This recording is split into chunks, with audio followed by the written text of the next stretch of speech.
Aston Martin to roll out Ferrari 488 GTB rival in 2021, CEO says give or take a year or two, Aston Martin plans to roll out a mid-engine supercar in 2021.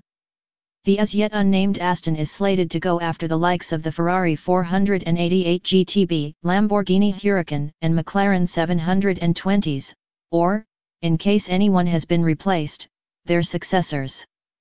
The company's CEO Andy Palmer revealed the news to Motorsport while discussing plans for an F1 engine program. It's that initiative which Aston hopes will give it the credibility to extend beyond the front-engined GTS for which it's known and enter into the realm of mid-engine supercars. With all of this stuff in F1, you have to factor in intangibles because you're talking about a marketing return, not necessarily a physical return, Palmer said. Marketing return hopefully turns into sold cars, which is why we're doing this. This is to seed the soil for when we bring a mid-engined car to compete with the Ferrari 488, which is what the Valkyrie was about, he added.